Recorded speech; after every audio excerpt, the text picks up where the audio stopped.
তো এই বড় প্যান্ডেলের সামান্য কিছু লোক সমাগম আমাদের মনকে ব্যথিত করবে? We don't think so.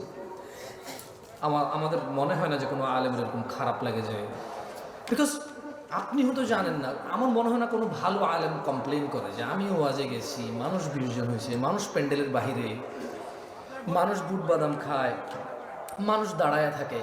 কোনো বড় আলেম কমপ্লেন করে না, কারণ ওই আলেমরা এটা জানে যে এই পৃথিবী থেকে এমন অনেক নবী রাসূল চলে গেছে যারা কিয়ামতে উঠবে আল্লাহর সামনে 2 জন 3 জন 4 জন 6 জন উম্মত নিয়ে। আর আমি জামশেদ মজুমদারের বক্তব্য শুনতে যদি এখানে 20-50 জন আসে, আলহামদুলিল্লাহ। এটা হচ্ছে আল্লাহ নবী সাল্লাল্লাহু আলাইহি সাল্লামের উম্মত হওয়ার বেনিফিট, যেটা চাক্ষুষ আমরা বাস্তব জীবনে। কেউ কি এখানে কোনো আলেমকে ব্যক্তিগতভাবে ভালোবেসে আসছেন নাকি আল্লাহর জন্য ভালোবেসে আসছেন? এখানে কি আপনাকে কোনো আলেম ধন ভান্ডার কিছু দিয়ে যাবে, নাকি ইলম এবং আল্লাহর সাথে কানেক্টিভিটি করার ব্যবস্থা করে দিবে? তাহলে নিশ্চয়ই সবাই কার সাথে সম্পর্ক করতে আসছেন? আলহামদুলিল্লাহ। মাইক্রোফোনের সাউন্ড যেদিকে যাচ্ছে, যারা যারা অ্যাভেলেবেল আছেন আপনি চাইলে এসে বসতে পারেন, অথবা আপনি যেখানে আছেন সেখানেই থাকতে পারেন। কোনো অসুবিধা নেই, মনোযোগ দিয়ে শুনলেই হলো। আপনি শুনতে আসছেন, শুনবেন, এটাই যথেষ্ট। আমি বলতে আসছি, বলবো, এটাই আমার জন্য যথেষ্ট। বাকি আমি যা বলবো তা আমি নিজে করব, করার সর্বোচ্চ চেষ্টা করব, এটা আমার জন্য ফরজ। আপনি যা শুনবেন তা মেমোরাইজ করার চেষ্টা করবেন এবং সে অনুযায়ী নিজের জীবনকে পরিবর্তন করার চেষ্টা করবেন, এটা আপনার উপরে ফরজ। এর বাহিরে কোনো ল আর নাই, এর বাহিরে আর কোনো কি নাই, ল নাই। একটা কথা বলে রাখি আজকের পূর্বাচলের আমার ভাই ও বোনদের, আমি এই পৃথিবীতে মানুষের আল্লাহ যত সুন্দর তাকে রূপবতী করেন না কেন, যত সুন্দর আল্লাহ রূপবান করেন না কেন, উচ্চতায় 5 ফিট 7 ইঞ্চি, সুঠাম দেহ, পেট বাহিরে নাই, কি সুন্দর চিকচিকে ফর্সা একটা যুবক অথবা যুবতী, পকেটে যদি টাকা না থাকে সে মনে করে রব তাকে কিছুই দেয় না। সে তার ওই 2 হাত 2 পা, নাক, চোখ, মুখ, সুন্দর অবয়ব, একটা সমৃদ্ধ পরিবারে জন্মগ্রহণ, একটা সম্মানী সম্ভ্রান্ত পরিবারে জন্মগ্রহণকে সে তুচ্ছ মনে করে, কারণ তার পকেট খালি।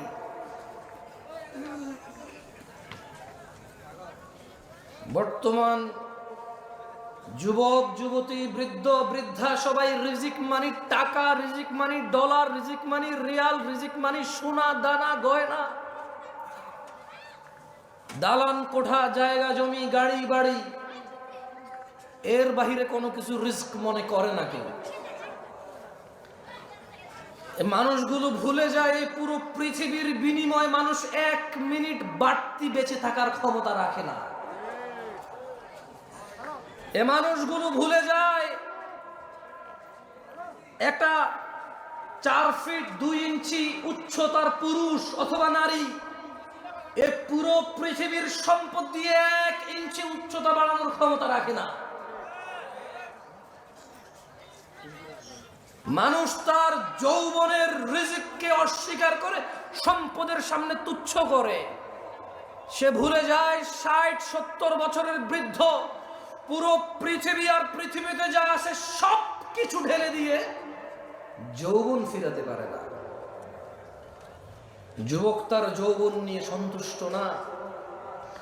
বৃদ্ধ তার এই যে 30-40-50 পর্যন্ত অন্যায় অপরাধ করেছে, এখন একটু নামাজ রোজা হজ যাকাত ভালো মন্দ কথাবার্তা নেক আমাল করে, সে যে 70 বছর বেঁচে আছে এটা যে তার জন্য বড় নিয়ামত,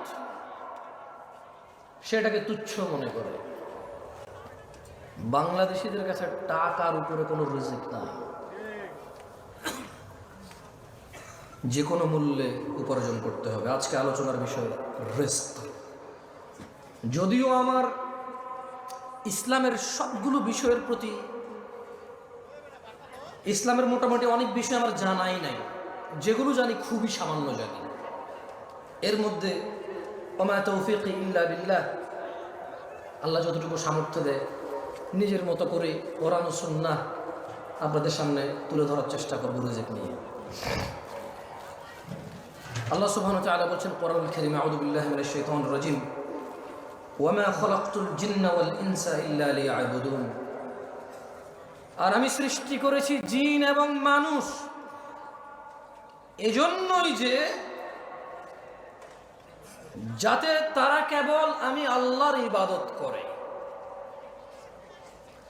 মা উরিদু মিনহুম মির রিজক ওয়া মা উরিদু আন ইউতঈমুন। আমি আল্লাহ এদেরকে সৃষ্টি করেছি শুধু ইবাদত করার জন্য, মানুষ আর জিনকে। মা উরিদু মিনহুম মিন রিজক, আমি আল্লাহর এদের কারো কাছে রিজিক চাই না। ওয়া মা উরিদু আন ইউতঈমুন, আমি এটাও চাই না যে মানুষ আর জিন মিলে কিছু করে আমাকে খাওয়াবে। ওয়া মা খালাকতুল জিন্না ওয়াল ইনসা ইল্লা লিয়াবুদুন, আমি মানুষ আর জিনকে সৃষ্টি করেছি ইবাদতের জন্য। কেউ আমাকে রিজিক দেবে অথবা আমাকে খাওয়াবে। আচ্ছা, একটা কথা বুঝুন তো, এখানে আল্লাহ প্রথমে রিজিক বললো, পরে খাওয়াম বললো। তার মানে ইসলামে খাওয়া দাওয়াকে রিজিক বলে না, তাআম বলে। কি বলে? আরবিতে খাওয়া দাওয়াকে তাআম বলে। কি বলে? বাট রিজকের অংশ। কিসের অংশ? জামা কাপড়কে লিবাস বলে। কি বলে? রিজকের অংশ, কিন্তু রিজিক বলে না। মানে এটাই শুধু রিজিক। জামা কাপড়, অন্ন বস্ত্র এরকম করে স্পেসিফিক করে না। লিবাস কিন্তু রিজক, তাআম কিন্তু রিজক, আল মাল কিন্তু রিজক। সুস্থতা রিজক, সম্মান রিজক, ইলম রিজক, বাচ্চা কাচ্চা রিজক। সো আমরা বাংলাদেশিরা কনফিউজড।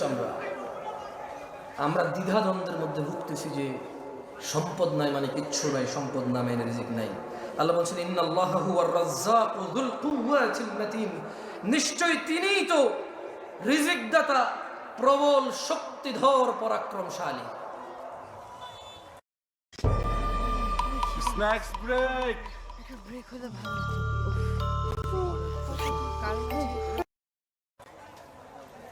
তাহলে আল্লাহ মানুষ আর জিনকে কেন সৃষ্টি করেছে? আল্লাহ কি মানুষ থেকে মানে তাআম, খাদ্য এবং রিজিক চায়? কি জন্য সৃষ্টি করেছে আল্লাহ? তিনি চায় আমরা কি করি? খাদ্য আর রিজিক তো উনি চায় না। এরপরে বলছে ইন্নাল্লাহা রাজ্জাকু যুল কুওয়াতিল মাতিন, নিশ্চয়ই তিনি আল্লাহ, নিশ্চয়ই আল্লাহ তিনি তো রিজিক দাতা এবং প্রবল শক্তিধর মহাপরাক্রমশালী। দিনী ভাইরা, আপনি যতই চুরি, দাড়ি, ডাকাতি, মারামারি, রাহাজানি, হত্যা, খুন, গুম, দুর্নীতি, সুদ, ঘুষ, আপনি পৃথিবীর যত অন্যায় অবলম্বন করেন না কেন, রিজক নির্ধারিত। আপনি আপনার নিজের রিজিক নিজে চুরি করেন, ডাকাতি করেন, ঘুষ খান, সুদ খান, অন্য কারো ডাকাইতে পারেন না। এগুলো নির্ধারিত আল্লাহর পক্ষ থেকে। আল্লাহ সুবহানাহু ওয়া তাআলা বলেন ইন্না কুল্লা শাইইন খালাকনাহু বিকদর, নিশ্চয়ই আমরা প্রত্যেক কিছু সৃষ্টি করেছি নির্ধারিত পরিমাপে। তিনি সুবহানাহু ওয়া তাআলা প্রত্যেকটা জিনিস, শুধু মানুষ নয়, যত কিছু তিনি সৃষ্টি করেছেন সব কিছুর তিনি কি করেছেন? তিনি সুবহানাহু ওয়া তাআলা এটাকে পরিমাপে সৃষ্টি করেছেন, নির্ধারিত করেছেন সবার জন্য কে কি পাবে, কতটুকু পাবে, কখন পাবে, কোথায় পাবে, ইভেন কে কোথায় জন্ম নেবে, কে কোথায় মরবে, প্রত্যেক জিনিস নির্ধারিত। ভাইরা আমার, দিনী ভাইরা, আপনি যে চুরি, ডাকাতি, ঘুষ, সুদ, অন্যায়, অবিচার, অত্যাচার করে শুধু ধনাঢ্য হতে চান, আপনাকে একটা কথা বলে রাখি, মায়ের পেটে থাকা অবস্থায় রিজিক লিপিবদ্ধ হয়ে যায়। চুরি ডাকাতি করে বাড়ানো যায় না, হালাল পথে থাকলে কারো কমে যায় না, মায়ের পেটে থাকা অবস্থায় রিজিক লিপিবদ্ধ হয়ে যায়। ভাইরা আমার, আল্লাহ নবী সাল্লাল্লাহু আলাইহি ওয়াসাল্লাম বলেন ইয়াবআতুল্লাহু মালাকান ফায়ুমারু বিআরবা'a, আল্লাহ একজন ফেরেশতাকে প্রেরণ করেন, তাকে 4টি ব্যাপারে লিপিবদ্ধ করার জন্য নির্দেশ প্রদান করেন। আল্লাহ সুবহানাহু ওয়া তাআলা বাচ্চা যখন মায়ের পেটে থাকে, একজন ফেরেশতাকে কি করেন? তিনি প্রেরণ করেন। ফেরেশতা 4টি বিষয় নির্ধারণ করে। কয়টি বিষয়? 4টি বিষয়। ফেরেশতা তার নির্ধারণ করে দেন তার রিজিক এবং তার জীবনকাল, মানে সে কতদিন বাঁচবে, তার সুখ ও দুঃখ, অর্থাৎ নেককার নাকি বদকার হবে সে। কয়টি জিনিস লিপিবদ্ধ করে মায়ের পেটে? কয়টি? প্রথমে, মাইকে সাউন্ড বেশি, আপনারা কি বোঝেন না? কথা কি পরিষ্কার বোঝা যায়? কয়টি জিনিস লিপিবদ্ধ করে? প্রথম, তারপর খায় ফেলছেন, দেখছেন? আমি আবার পড়ে শোনা, কেমন? খায়েন না ভাই, খাওয়ার জন্য এই দেশে জিনিসের অভাব নেই। ওয়াজ খেয়ে ফেলিয়েন না, কেমন? খাওয়ার জন্য জিনিসের অভাব নাই। কনসেন্ট্রেশন করার চেষ্টা। দেখেন, you are few of people. আমি বলবো না যারা চলে গেছে তারা খারাপ, কারণ কারো কালকে ডিউটি আছে, কারো কালকে কোথাও অ্যাপয়েন্টমেন্ট আছে, কারো শারীরিক দুর্বলতা আছে, কারো মানসিক দুর্বলতা আছে, কারো অপারগতা আছে, কেউ শীতের জামা কাপড় নিয়ে আসে নাই, কেউ দূর দূরান্ত থেকে আসছে না। সো আমি বলবো না যে কেন চলে গেছে সবাই ভালো না, না এটা ঠিক না। তবে আপনারা একটু ভেবে দেখেন, আপনারা কারা? আপনারা হচ্ছেন তারা যারা আজকের এই প্রোগ্রামকে শেষ করে যাবেন চিন্তা করেছিলেন, যারা আজকে এই প্রোগ্রামের পরিপূর্ণ কল্যাণের অপেক্ষা করছেন, আশা করছেন, আকাঙ্ক্ষা করছেন।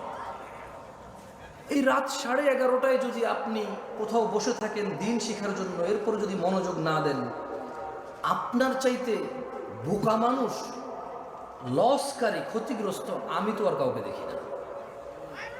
আমার বলার ধরনে ভুল থাকতে পারে, আমার বলার ধরন এত আকর্ষিত নাও হতে পারে, অ্যাট্রাকটিভ নাও হতে পারে, তবে দেখেন আমি কোরআন সুন্নাহ থেকে কথা বলবো সুন্দর করে গুছায়।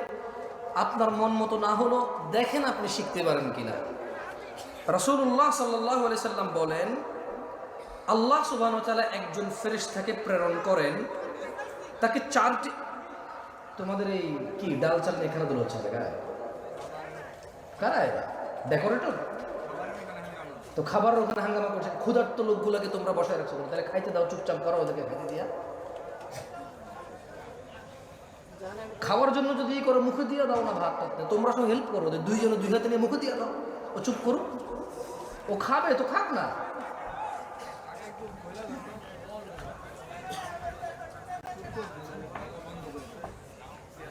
এভাবে তো ভাই কথা বলা যাবে। তোমরা হয় খাওয়াও, নাইলে মানুষের বসো, আর খাওয়ালে চুপচাপ করে খাওয়াও না, যে বলো যে চিল্লাবে তার নাই, বলে দাও।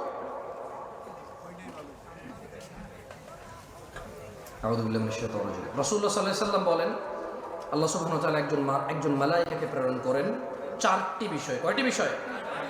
4টি ব্যাপারে লিপিবদ্ধ করার জন্য আল্লাহ সুবহানাহু ওয়া তাআলা একজন ফেরেশতাকে প্রেরণ করেন। প্রথমে ওর রিজিক লিপিবদ্ধ করে, 2 জীবনকাল কতদিন বাঁচবে তা লিপিবদ্ধ করে, 3 সুখ দুঃখ, সুখ, 4 দুঃখ, অর্থাৎ সে নেককার বা বদকার তা লিপিবদ্ধ হয়ে যায়। সুবহানাল্লাহি ওয়া বিহামদিহি সুবহানাল্লাহ। কয়টি বিষয়? 1 2 3 4। তার মানে আমরা যে দুঃখ পাই, ব্যথিত হই, আমরা যে স্যাড হই, আচ্ছা এটাকে কি বলে? এটাকে বলে আস্তাগফিরুল্লাহ আল-আযীম, এটাকে বলে বিষণ্ণতা। কি বলে এটাকে? মানে আমরা যে বিষণ্ণ হই, আমাদের যে মন খারাপ হয়, মন উদাসীন হয়, মন ছোট হয়, খারাপ হয়, ভীতু হয়, এগুলো সব লিপিবদ্ধ।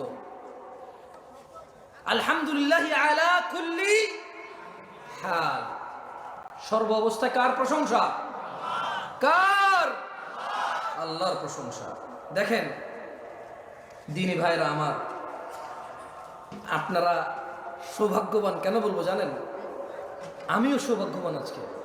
আল্লাহ আমাকে কবুল করুন, আপনাদেরকে কবুল করুন। আমি আপনাদের এখানে কি বলবো এটা নিয়ে চিন্তা করতেছিলাম। আমি আজকে রিজিক নিয়ে আলোচনা করতাম না, মূলত আমি হঠাৎ করে একটা হাদিস আমার চোখে পড়ছে, ওই একটা হাদিস চোখে পড়ার পরে আমি চিন্তা করছি ঠিক আছে একটু রিজিক নিয়েই বলি, যেহেতু এই হাদিসটা খুব ভালো লাগছে আমার, মানে আমি অনেক আগে পড়েছি, আমার মনে নাই এটা।